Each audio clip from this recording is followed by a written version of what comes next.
Hello everyone, welcome to Kiddie Buddy. ఇద్దరు మిత్రులు. ఒక రాజ్యానికి విజయేంద్రుడు అనే రాజు ఉండేవాడు. విజయేంద్రుడు చాలా కఠినాత్ముడు, నిరంకుశుడు, ఎవరు చెప్పినా వినడు. అతని పరిపాలన కూడా అతని వలనే ఉండేది. రాజును ఎదిరించే సాహసం ఆ రాజ్యంలో ఎవరికీ లేదు. ధైర్యం చేసి ఎవరన్నా ఎదురిస్తే కఠినంగా శిక్షించేవాడు. ఆ రాజ్యంలో రవివర్మ, గుణవర్మ అనే ఇద్దరు స్నేహితులు ఉండేవారు.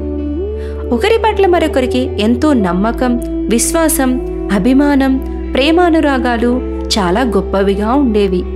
రాజుగారి అఘాయిత్యాలను చూస్తూ అందరిలాగా మౌనంగా ఉండలేకపోయారు ఆ ఇద్దరు మిత్రులు. ఒకరోజున రవివర్మ రాజు గురించి వ్యతిరేకంగా మాట్లాడాడు. సైనికులు అతనిని బంధించి రాజు ఎదుట హాజరుపరిచారు. రవివర్మ ధైర్యంతో నిండు సభలోనే రాజుగారి అకృత్యాలను విమర్శించాడు. ఆ మాటలు విన్న రాజు కోపంతో రవివర్మను బంధించి కారాగారంలో ఉంచమని భటులను ఆజ్ఞాపించాడు. గుణశర్మ ఇదంతా తెలుసుకుని మిత్రుడిని కారాగారంలో కలిసి, నీకోసం నేను చేయగలిగింది చేస్తాను, నా ప్రాణాలను కూడా లెక్క చేయను, నీ కోరిక ఏమిటి అని అడిగాడు గుణశర్మ. సంతోషంతో రవివర్మ, మిత్రమా, నేను మరణించేలోపు ఒక్కసారి నా తల్లి, చెల్లెలని చూసి వారికి ఏదైనా దారి చూపించి రావాలని ఉంది. ఇంతకంటే నాకు వేరే కోరిక అంటూ ఏమీ లేదు అన్నాడు. వెంటనే గుణశర్మ రాజు దగ్గరకు వెళ్ళి తన మిత్రుడి కోరికను తెలియజేసి, అతను వచ్చే వరకు నేను కారాగారంలో ఉంటాను, దయచేసి ఒక్కసారి విడుదల చేయండి అని వేడుకున్నాడు.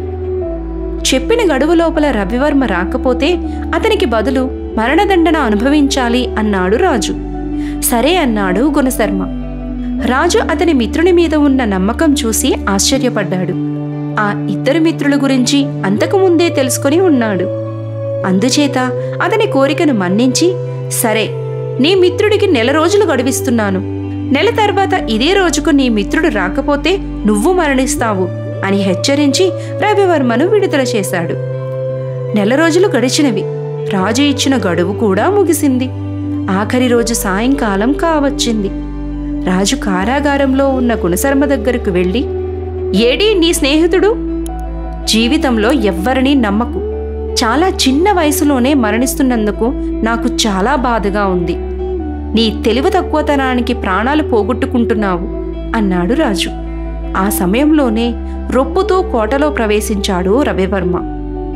మిత్రుడిని కౌగిలించుకొని, ఇంకా ముందుగా వద్దామని ఎంతో ప్రయత్నం చేశాను, దారి పొడుగునా అడ్డంకులే, నీ దయవల్ల నా వాళ్లను చూడగలిగాను, వారికి జీవనాధారం ఏర్పాటు చేశాను, నేను నీకు ఎంత రుణపడి ఉన్నాను మిత్రమా అని బాధగా అన్నాడు.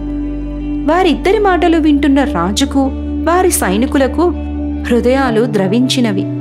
అప్పుడు రాజు, నా జీవితంలో ఇంత త్యాగబుద్ధి గల స్నేహితుల్ని చూడలేదు. మీలాంటి మిత్రులు నా దేశంలో ఉన్నందుకు నేనెంతో గర్వపడుతున్నాను.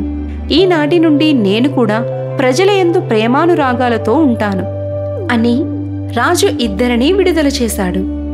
విన్నారు కదా మరి ఇద్దరు మిత్రుల స్నేహం గురించి. మరి మీ లైఫ్లో కూడా ఇలాంటి స్నేహితులు ఉన్నారా?